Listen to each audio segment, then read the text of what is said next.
Thank you. It's nice to be here. Good to see everybody. All right, well, thanks for joining us. We'll just kind of start off and can you tell us a little bit about your background, your career rundown, where you're from, things like that? Sure. So I actually grew up in West Jordan, just a little bit south of here. I came to Salt Community College for my associate's degree, so I'm an alum. After when I actually came to the community college, my plan was to go into computer science. And I started, once I got through my generals and I started doing some of the computer classes, I made it through one just fine. The next one went in there and that just did not feel right. So I changed my major and got my undergrad in accounting. I ended up transferring up to the University of Utah, got my undergrad in accounting, and then I got my MBA at Weber State. So alum of 3 different colleges here in Utah. I kind of fell into the government role, honestly. I returned in 2000 from an LDS church mission. And during high school, I worked at, I don't know if any of you have heard of Shopco. We're no longer around. You heard of Shopco? I worked for Shopco, and when I got home from my mission, I did not want to work in retail. And I knew a lot of friends had just gone back to Shopco and then turned into a career. I didn't want that. So I was trying to find the best way to pay for school, and everybody told me banks are the best place to do that because they'll pay for it. So I put on my suit and tie, and just walked in. It's funny, I walked into a First Security Bank branch. The main reason I picked that branch was a friend from like junior high who I had a crush on. I found out she was a teller there, so I figured I could go introduce myself as well. Ended up impressing the branch manager just by him seeing that somebody took initiative to come in. Just so happened that another teller had put in her 2 weeks literally that morning. So he said, "Hey, I'm with you," and I got that job. And then while I was working there, we were across the street from West Jordan City Hall, and the treasurer of the city would come in daily to do his deposits. I got to know him. And when they had an opening, I said, "Hey, you interested?" So that's actually how I got into government. It's just kind of fell in my lap, and it's history since then. I worked. My background, obviously, a degree in accounting. My background is accounting and finance, and I just kind of worked up through the ranks. And usually, when people look at wanting to be a city manager, they kind of take a couple of different paths. One would be working up and becoming like a department head, and then from there, other people will not even really ever be a department head. They'll just they kind of learn different parts of the city, and then eventually jump right into like an assistant to the city manager role or an assistant city manager role for a smaller city or a bigger city. So I kind of did the department head direction. And what are some of the departments that city would have? Good question. So I think it depends a lot on the city. So generally speaking, though, there's always going to be a finance department.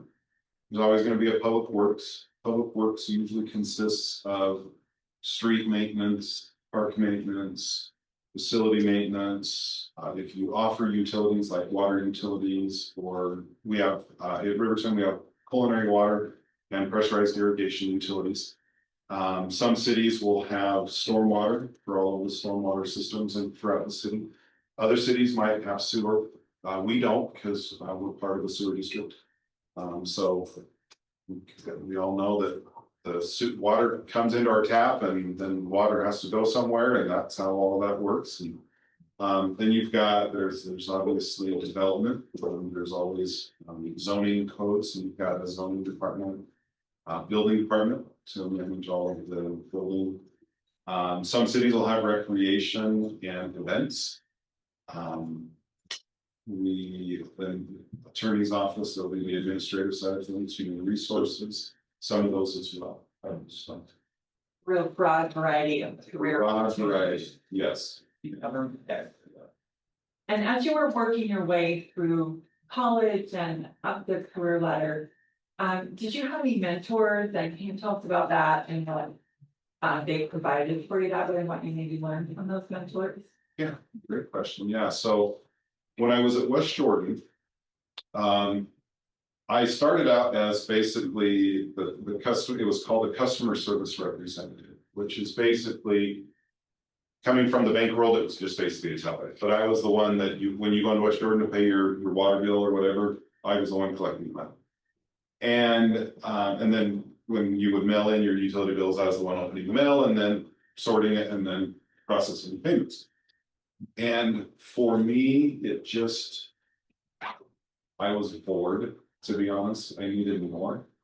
And so I would get my job done, and there was a couple of ladies I worked with, and they were very happy with that position. They didn't really want to progress, and I did. So I kept hounding my boss, who was the city treasurer, can I help you with something? Can I help you with something? And so he saw that I wanted more, and so he just started giving me more. He said, hey, why don't you do this for me? What I need that. And through all of that, he started sharing with the West Jordan city manager. And now that in the role I'm in now, I know that city manager is basically saying, hey, share with me some of the people who are the stars, who are the ones that we maybe need to hear. And so the city manager actually reached out to me, and Gary Lubers, and he said, hey, let's go to lunch. So he actually took me to lunch. And he said, so what do you want to do for your career? I've heard some good things about you. And I said, honestly, I don't know. I kind of like government. This looks pretty cool. One of the side things that I was doing and helping was there's a lot of controls that are in place in government to protect the money and make sure. One of them was whoever processes payroll can't be the one that takes the checks and stuffs it in the envelopes. That has to be someone different. My job was to go through the list of the payroll and stuff the checks. And so I got to see names of people and how much they made. And so I started learning, hey, what position might I be interested in the city? And so he said, were you thinking? So, well, honestly, I kind of like the idea of city manager because I like the idea of multiple different things. And he said, are you serious? And I said, yeah. And he said, okay, well, I've had some thoughts on starting we called it basically a manager training program, where he would create some management analyst positions. And then he would have us in various departments throughout the city, one for finance, one for public works, one for development. And then he'd assign us for like a year and a half. And so he said, if you're interested, let's do this. And I said, I'm interested, let's do it. It was right as I was getting my bachelor's degree. And so he said, well, you've already been in finance for now about 4 years, so let's move you out to public works, and then we'll have somebody else do the finance on. So I went out to public works, and yeah, he just really kind of took me under his wing to help out. I kind of made that goal go backwards a little bit on my own fault, because I also was recently married and had a kid, and we were looking to my wife wanted to stay at home. And so we were trying to just get as much money as possible. And I had an opportunity to go work for Salt Lake County in their treasurer's office, which kind of completely took me to a different direction in city management. I actually called Gary and told him about it and told him what I was thinking that after leave the job. It's take you completely away from city management. So I know, but money, and it was a huge raise. And he said, okay, well, just knowing what I know about you, you're not going to like it. So okay, fair enough, but appreciate it, Gary. And so I left, went to the county. It's a long year and a half. I hated it. But I called him like 2 months in and said, Gary, you were right. And he said, that's okay, Kevin. Now my advice, learn everything you can.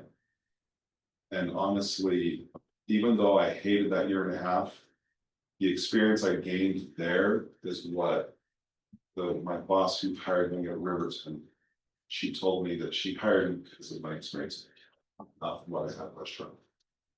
So anyhow, and then I went over to Riverton, been going out for a little over 17 years, been city manager for a year. So can you tell us, most people probably don't know what a city manager does. Can you give us some description about what you do day to day, who you manage, what tasks you undertake, that sort of thing? So, my wife loves it, and she'd get mad at me for not saying it this way, because whenever people ask me, what exactly do you do now?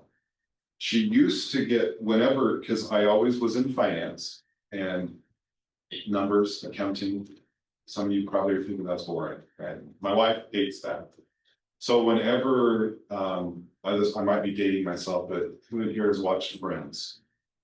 No, Friends is popular again. Okay, oh, Yeah. sweet. Yeah. So you probably know the joke of nobody knows what Chandler does for a job.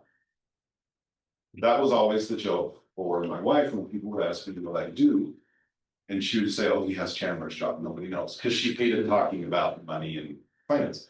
Well, now in my role, I would go home previously, and I'd try to talk about work, and she's like, I don't want to hear it. It's just not percent. It's not. But now she's like, tell me what's going on now. She loves getting involved in the drama. So her answer for what I do now is I'm a professional babysitter. Now, truly, that's not the case, but there's a lot of that because I have 6 bosses at Riverton City. I have the mayor and 5 city council members. I report to all of them. My job is to literally be that little funnel between them and the rest of staff. So all of the employees report to me, and then they're our bosses. So some people might argue it's like a CEO for government. It's more of a chief administrative officer. But in our government, our mayor is a part-time mayor. He's the CEO, he's part-time. So he's there for more of the vision and the direction he wants us to go. And then my job is to take that vision and go work with the department heads to see it to fruition. And so what are some of the day-to-day things that you do? It's interesting. Right now, a lot of the babysitting. But that's because we're in the middle of an election season. And we have 2 council members and a mayor's seat that are up for election. 2 of our current council members are running for mayor. And then the 2 of them that are running for mayor are vacating their council seats because you can't run for mayor and council. And so we have 4 new people that are running for 2 council seats. A lot of it though, meetings, dealing with resident issues, resident complaints. A recent one we're dealing with, we recently installed a path, a trail along a canal. And the residents whose homes butt up the canal are mad because they say the height of the path is higher than what it was the original elevation when it was just a roadway. And they're mad. And they want something to be done about it. So working with the department heads, is there some validity into what they're claiming? Is there anything legally that we owe to them? Or is it just simply turns into a political thing, mayor and council member in your area, what do you want us to do? And that's a current one we're doing. Right. Interesting. Yeah. So you mentioned you manage people from different departments and as well as elected officials. So what do you do if there are competing interests? And how do you handle that when maybe, 2 people want different things and maybe one has more seniority or one's elected and one's appointed? How do you handle that situation when there are 2 competing interests? I think Or multiple competing interests? and that happens a lot. One of the things that controls us initially is the legality of things as well as taxpayer money. Cities are, I don't know how many of you know this, but cities are funded through taxes, whether it be sales tax that you pay, property taxes you pay, or user fees for things like maybe your water bill, your trash bill, whatever it may be. Cities legally cannot make money in terms of a profit. Now we have to make sure that our revenues are higher than our expenses so that we can actually continue in the future and pay the bills and deal with inflation, but we can't legally make a profit. So a lot of times it's more of a, okay, this issue comes up. I'll use the fence example. Is that something that, one, can we afford to do it? Do we have money in the budget? How did we even pay for the path in the first place? We actually paid for this path using grant funding. So if we do have to feel like we need to do something for these people on that pathway, how are we going to pay for it? Can we use the grant money to help pay for it? We've got to look into that. So my role is a lot of using, like our city attorney, he and I are constantly in communication to make sure that legally we can do whatever it is we're trying to do. So as we get into that disagreement of maybe people wanting to go a different direction, sometimes it's, well, legally, what is something we can we pay for it financially? Is it in the budget? Is that a wise use of taxpayer funds?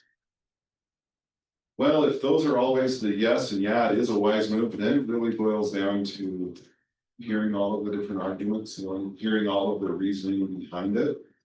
And sometimes it's honestly a democracy. It's okay if we know legally we should be doing this and we can't afford it, whatever it is, then it boils down to what does everybody think? And let's kind of talk.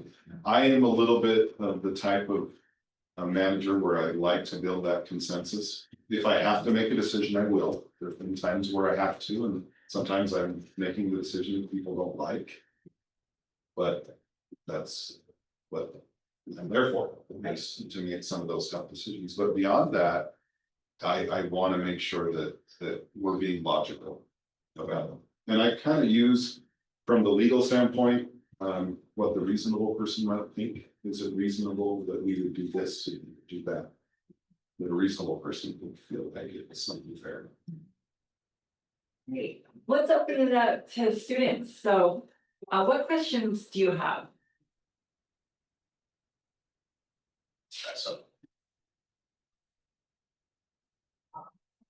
Are you ever worried, like, if I don't know, I guess for like that fence disagreement, for example, are you ever worried somebody's gonna like show up to your house, like wondering why their water bill is higher than they thought, or Very good question. I fortunately don't live in Riverton.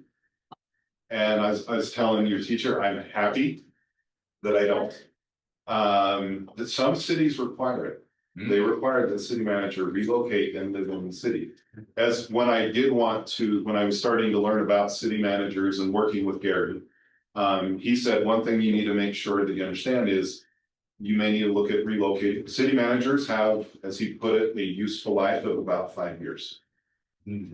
And I've noticed that in experience. I've only been there a year and a half. When I decided to put my hat in the ring to be city manager, remember I was a department head. I'd been there for 16 years. I wasn't sure I wanted to do it. City managers are what are called at-will positions, which basically means if 4 of the 6 of them don't like me anymore, they can fire me. There's not really any protection. You've probably heard a little bit about how government employees have their little protections, and it's very hard to fire government employees. That's true if they're not city managers for departments. Riverton City over the past 6 years has gone through, I am the 4th city manager. So there was some struggles and I wasn't sure I wanted to do it. And so I actually, when I talked through it with my wife, I ended up requiring a pretty strong protection in my contract so that I have a severance that protects me. If they were to come in and get mad at me, they would have to pay a pretty penny to do it. Yeah. But because of that, I don't live in Riverton, so I don't have to worry as much about it. Right. Although I have friends, I have family that do live in Riverton. My brother lives in Riverton, and he's made comments to me on more than one occasion about that. I usually will just take it and I'll say, let me look into this. Because the reality is, if there is a true reason for the mistake on the water bill, systems can make mistakes. People definitely can make mistakes, and we'll make it right. And so I find that. As long as I'm open and honest with the resident, with the complainant. They're usually pretty genuine. I'll say not always. I've had a couple of residents where I flat out don't want to talk to them anymore. But. Overall, they're usually pretty genuine, that want to just do what's best. That, yes, there are the ones that say, I pay your salary, you will do what I ask you to do. And I kind of let that will go in one ear and out the other, and take what it's worth. So, good question.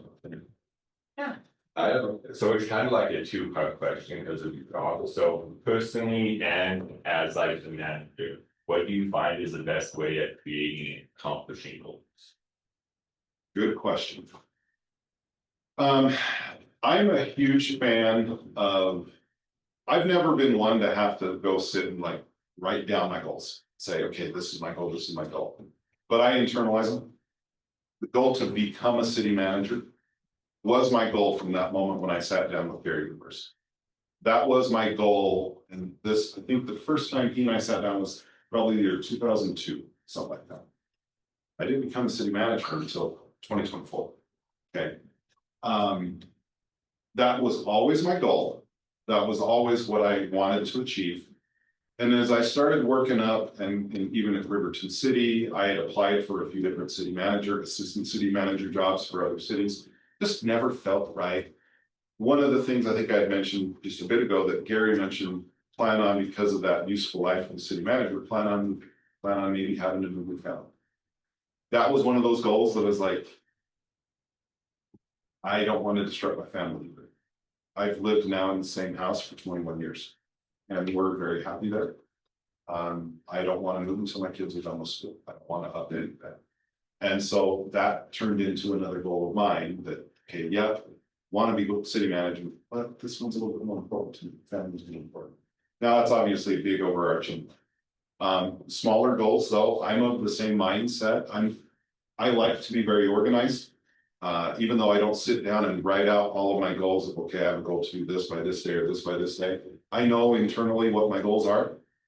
And then I work out, I'm very organized in terms of my calendar, my to-do lists.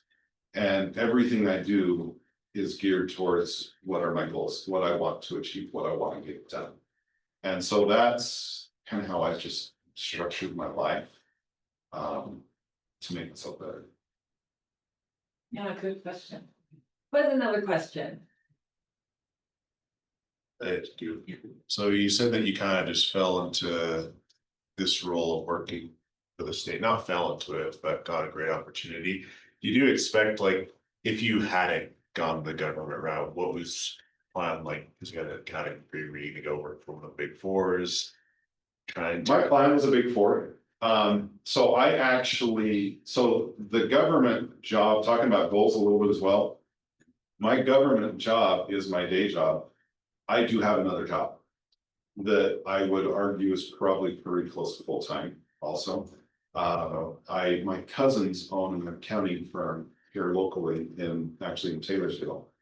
And I work for them. I do small business accounting and bookkeeping. So tax season, I literally leave home at 7, go to work at Riverton City, get off at Riverton. And if I go into the office, I go to Butler and I'm working until about 10 or 11 o'clock at night. And then if I'm working from my office at home, I go home and then I'm sitting in my office till 10 or 11 o'clock at night from January to end of April.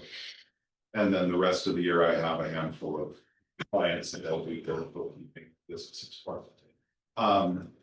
That's what I would be doing.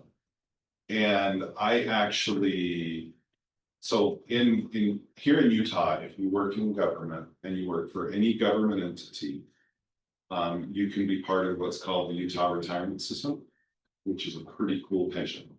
I think some of the colleges are, I think Salt Lake Community College is part of it as well.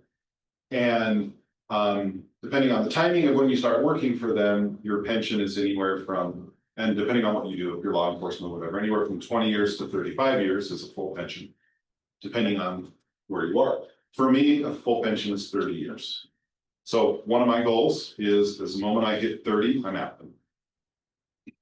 And so Riverton will be less I leave. That was part of the contract I built with them. As I said, hey, I don't want you to ruin my goal to retire at 30 years, and I will then just do my accounting.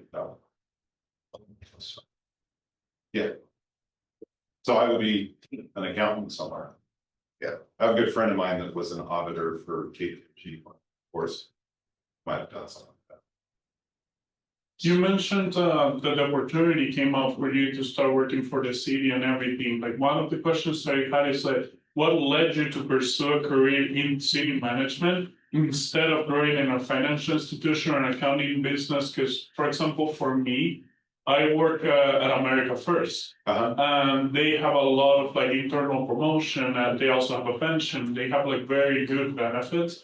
But what led you to say, like, you know what, like all these financial institutions have all these benefits, but I really want to work towards the city instead? Good question. So when I worked for First Security Bank as a teller, right about the time I got offered the job to work for West Jordan, First Security was going through a merger with Wells Fargo. I had met with some of my bosses at Wells Fargo, and they were wanting to promote me. I speak Spanish. They love that in the banking world. They wanted to get me to move up through the ranks. And I thought, this is great. And so at that time, I was actually thinking maybe branch manager. I was thinking maybe going the corporate ladder with banks. But every time I would talk to them about my pay, they didn't want to talk about it. Okay. They just said, oh, no, we'll take care of you. We'll take care of you. Well, okay, but I still need to take care of my wife. And at the time it was one kid, still need to help take care of my family. And it was that. So I took the West Jordan job because I was just frustrated that I couldn't get anywhere with the bank.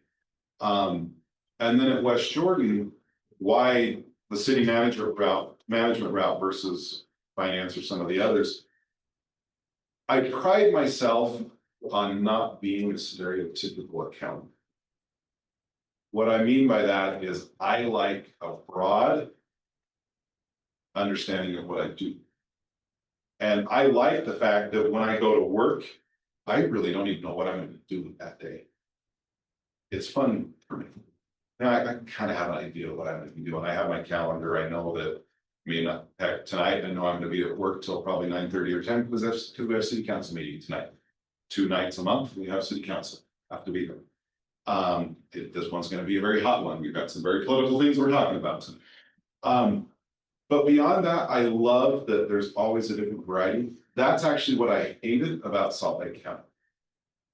Salt Lake County, because of the size of the organization and the size of the bureaucracy, and that's actually what Gary said to me when he said, Kevin, I know you're going to hate him. That was what he was talking about, because I was pinholed and I only could do my job and nothing else. My title was Assistant Director of Collections in the Treasurer's Office. My role was literally oversee all of the people that were receiving the money and all of the people that were sending out the property tax notices. And if I wanted to try to stray any way from that, I couldn't. And when I was at West Jordan, they allowed me to do so many things. And then I got to the county and I was like, this is horrible. I was miserable. I hated it because I wanted to be able to do other things. And they're like, no, you can't do that. That's not your job. That's not your role. That's somebody else's job. Well, but if I can help do this, we might be able to be more efficient and cross-train. And I wasn't allowed to do that. So it frustrated me. So at Riverton, I love that because I got back to a small city, small organization. I mean, our number of employees at the time when I started at Riverton was 90 employees. We're now up to 140, but that's just because we have a police department. At the time we didn't. And so I love the fact that I can do different things and I'm involved in development. I'm involved in hearing what they're building across the street. I'm involved in creating plans of what we might want to foresee on that vacant parcel of land over there. And meeting with developers and saying, what do you think about this? What do you think about trying to get Ryan Smith with the Mammoth has offered up some grants to cities if they want to build ice rinks in their cities. but the grant's not gonna fully pay for the ice rink. So trying to work with some developers and say, hey, you guys have this idea to do something here, what if you work with Ryan Smith and get some money from him and we'll kind of partner with you to do that? Those types of things. That's what I really enjoy about the job. Well, it's a good question.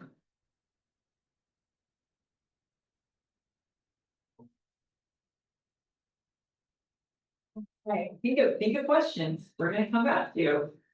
All right, so I have a question, what is one of the biggest successes that you have or an accomplishment that you're very proud of throughout your career? This one I would say is before I became city manager, but for me, it's always a huge thing. There's something called the name has changed now.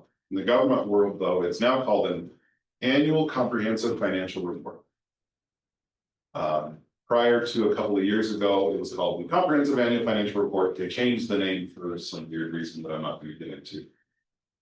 But when I started that report, cities are required to produce a portion of the report through an annual audit or financials. But there's two other sections of the report that the cities are not required to do. Larger cities do it, smaller cities can't because they don't have the knowledge or the manpower or the staff to do it. When I started for Riverton City, one of the things they asked me to do is, we want to get to the point where we can do that. Have you ever done it? No, I have never done it. Well, figured out we wanted to do it. So I started doing the research and said, okay, by the way, and there's this award that you submit to the National Government Finance Officers Association. And it's called Excellence in Financial Reporting. And you do that report and you send it to them, they grade you, and then they'll give you an award if it's good enough. And everybody told me, no matter who I talked to as I was doing my research, they said, okay, don't get discouraged. You will not get the award your first year. Nobody will give you that award your first year. It doesn't happen. Challenge accepted. So I just did my homework and just researched the crap out of that thing. And I submitted the award the first year. We got it. Riverton City's had it every year since. So the first year was 2008. Had it every year since. The most recent year, I didn't really do it because in my new role, my person I hired to replace himself did. But yeah, so that's one of the things I'm very proud of as well. Yeah. That's great. So on the flip side of that, can you tell us something that you've struggled with in the past or a challenge? Yes. Currently, I'm really struggling with politics side of my job. I don't like getting involved in that. There's probably many people in Riverton City that live there that have no clue who their city manager is. I don't like that. Because I like to just go to work and get the job done.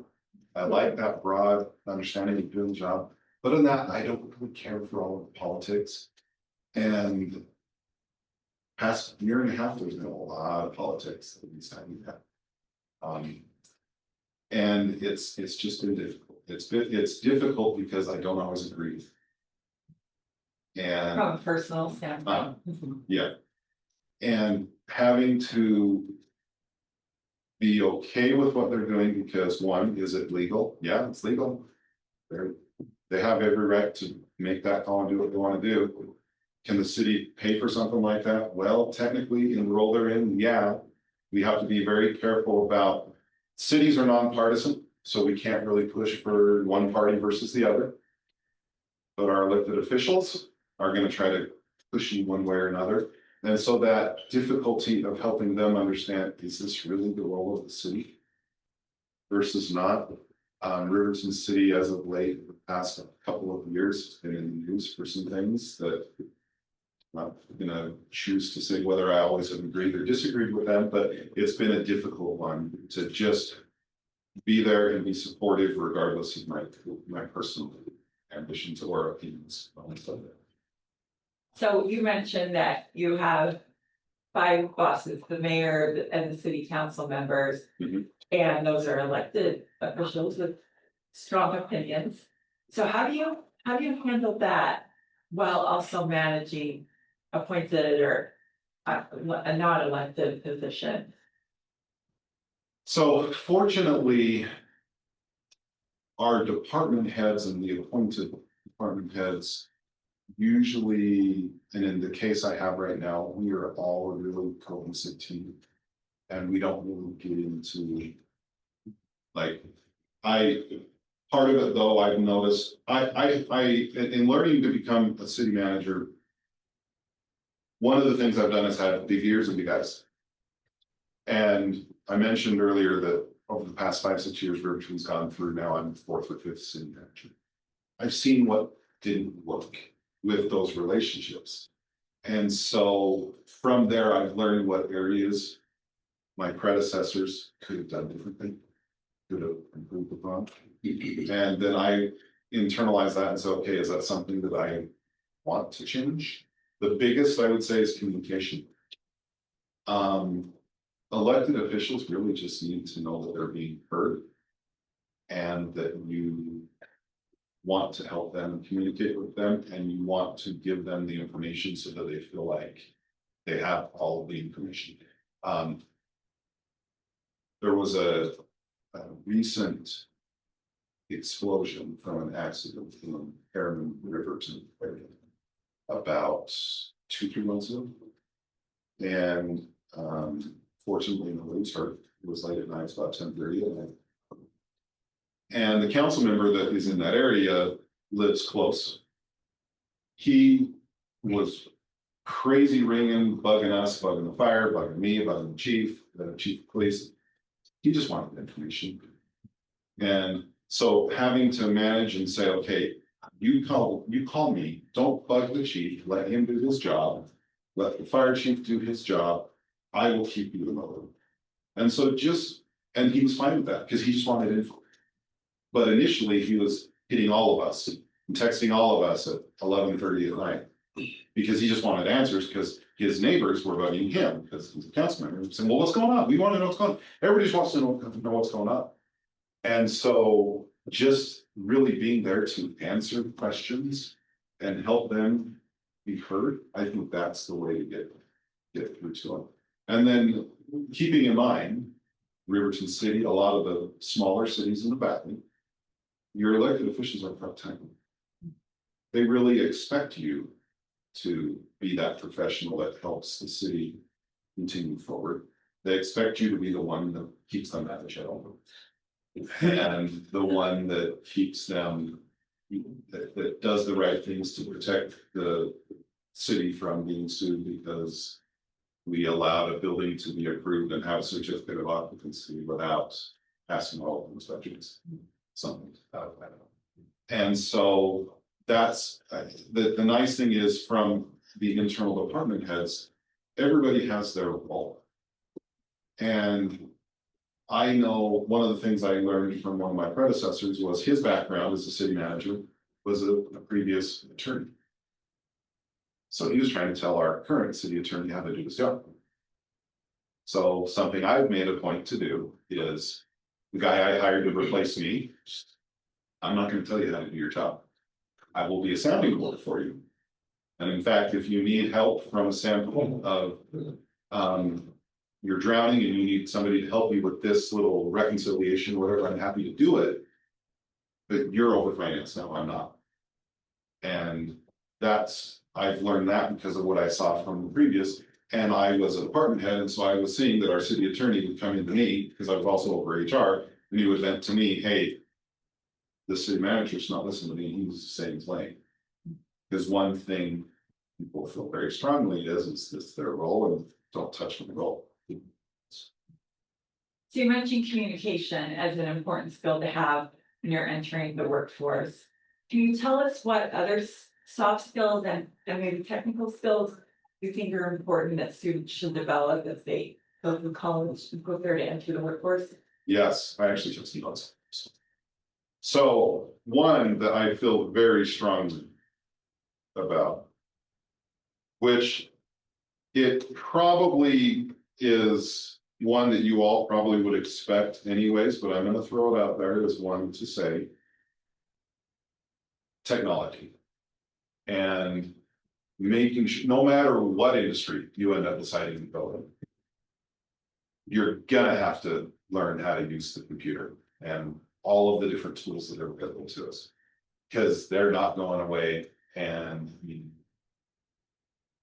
I think some of you probably are more versed than others in the technology world, but it's no matter what job you're in, you're going to be using the computer pretty much all the time, even in the trades. There's a lot of computers that go on in the trades. And so I think that's huge from a technical standpoint. From just a sheer, going back to the communication, ability to communicate both verbally and written is huge. Grammar. I hated English class, but the English class is important.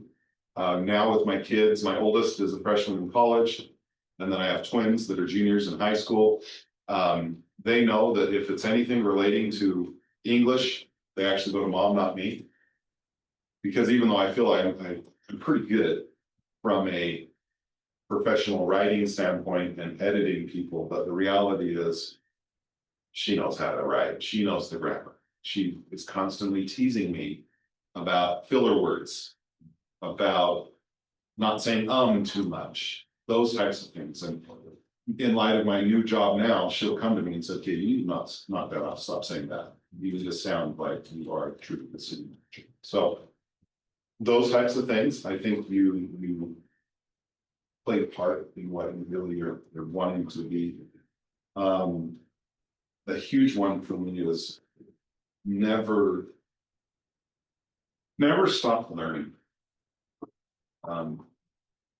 College isn't the end. You're always going to be learning. The things I know now that I use day in and day out with my job, I didn't learn in college, but college gave me the foundation to have all of those other things. Going back to the accounting side, I still remember the first time I was at Riverton City, because that's my first time I had a true accounting job. And I was doing a journal entry, and it was like, wow. I remember back to a class that I was at, I believe I was at what's the name of the campus that's on 33rd and State Street? Whatever campus that is, the South City campus. I put myself in that classroom in one of my accounting 101 classes because of how I was structuring my journal entry that happened. And that was the first time, this was probably 7 years later, that I actually used what I learned in college. And I've had a lot of those types of examples though, where it's like, oh my gosh, it all of a sudden came back. Another class I remember from the U of U that I took, organizational behavior. That was still one of my most favorite classes I've ever taken. And that class, I focus on what I learned from that class now in my current job a lot, and how to interact with people. The learning how to verbally communicate, learning how to listen to people, learning how to know what's truth and what's, for lack of a better way of saying, crap, and knowing where to go to get that information. It's huge. Wow, I could probably keep going on and on. I think another huge one that I found that has helped me in my career is being self-aware to know what our restaurants is. To know when I can rely on other people or when I need to rely on other people. For example, go back to the written, I get a lot of emails from residents saying, what are you going to do about this? They want to be heard and they want a response to say, I hear you, it's in process, how I will pass this on. Well, how do I articulate that in a way that makes them feel good and also doesn't make them be more upset? That's not one of my strengths, because again, the written language is not one of my strengths. So I've relied heavily on other colleagues that help me. I'm pretty much almost every email I'm ready to send out, I have somebody proof it for me. I'm not afraid to ask. Because I know where my strengths are and where my weaknesses are, and that's one of my weaknesses. And so I don't want that to become, oh. So I'll just make sure. I get some help where I need it. What's another question? But more technical question, so obviously like Congress is going to like budget appropriations, how does that work in the cities? Very good question. Okay, so cities' budgets are huge. Cities have something that is required of us that is not required of Congress. I'm gonna get political just for one moment and say, I sure wish we would require it of Congress, and that is balancing a budget. Okay. I won't get political anymore, but cities, we have a requirement to balance budget. So every year, so most cities in the state are on a fiscal year, which is July to June. And so every year we are required to present a balanced budget to the legislative body, which is the city council, by the first meeting, council meeting in May. And then they have until the second meeting in June to pass the budget. And so what happens is you just kind of back into that schedule. We usually start looking at, right now, we're starting our meetings with, we call it our long range plan. So we do a 5-year, essentially like a 5-year forecast of all of our expenses, any projects that are coming up, revenues that we project coming in to try to see, are we able to pay for things? Or do we need to be talking about possible tax increases, rate increases, cuts? Because that's huge as well. You've got to look at cutting spending, not just always tax people. And so usually by about January-ish is when we're to the point where we start having some more, getting the council involved in some of the conversations a little bit, having them help us know what their vision is for this new year. And then we just start formulating it. And then, I mean, at that point, from a technical standpoint, it's Word and Excel.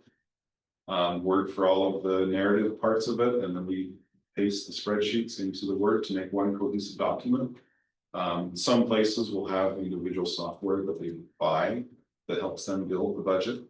But we've just found that it's just not cost effective. You can software company might be charging upwards of 40, 50 grand a year. When small city of our size, that's a huge chunk of our budget. And so we literally just have spreadsheets and we look into our financial system, download all of the accounts. And from there, you start building your budget and then start having meetings, talk about what are our needs. So yeah, and then from there you get, once the budget's approved, cities are required to hold 2 public hearings for budgets. So that allows the public to go voice their concern and say, don't like this, don't like that. Get this, get rid of this, cut this program, do whatever you want to do. And then by the end of June, it will be, the budget is approved. And then you start proceeding. And when I say balanced budget, those of you maybe don't know what that means. Your revenues must equal your expenses. And if they do not, you either need to plan for pulling money from savings because your expenses are more than your revenues. Or to balance it, if your revenues are higher than your expenses, you budget to send money to savings, essentially. It's called fund balance in the government world. That's essentially what it is. There are certain rules in the state specifically where your fund balance cannot be over a certain threshold. And that depends on the type of fund. But yeah, so that's balanced budgeting. And we have a question back here. This kind of goes back in time, but if you could go back to your college years, what's something that you could tell yourself? I'll keep this more professional, not personal. Honestly, if I had to go back, it's a very good question. I would be, I guess it still is somewhat personal, but enjoy your college years. But also don't sweat the grades as much as the learning. That might be counterproductive, I get it. Right. But, and I didn't learn that till I think it was my it was either my senior year at the U, or it may have even been when I was in grad school. I was so, because I was a straight, all through high school, I was like, I think 3.9 grade point average. Most semesters I had a 4.0. I was so stressed about it. I think some of it was from my parents. They just ingrained it into us. And I just always felt like I had to have that perfect grade. I don't think I always learned everything that I was supposed to learn because I was so focused on just getting the grades. And I remember whenever it was, whether it was that my senior year in my getting my undergrad or in grad school, I was so stressed about just making sure I got the grades that I wasn't really focusing on the content of what we were learning. I mean, I think you guys all know this, right? There's times, some classes it's very easy where the grade and what you learn kind of fit together. We all know there's other classes where you're sitting in the class and you're so focused on making sure you know what's on that test that you're not even paying attention to what's on that test. That's what I would throw out at you, is because the learning is more important. In the end, it's a piece of paper that you're going to get. And that piece of paper, that diploma doesn't say, oh, hey, he had a 4.0 or he had a 3.7 or he had a 2.5. I think we all know that you don't want to go down to the 2.5 or whatever, because they use that as certain thresholds for other things. But really, in the end, it's a piece of paper. And what you want is that degree for both the knowledge and then that credential that you have to prove you have that knowledge. And to prove that you suck it out in college. So that would be probably something I would say, is don't sweat all of the small stuff like that. Just learn and enjoy it. Just, I really enjoyed college. I think it was fun. And I do enjoy learning. I don't necessarily go back to college, but I enjoy learning. And I enjoy having that opportunity. Well, thank you so much for being here and sharing your time with us.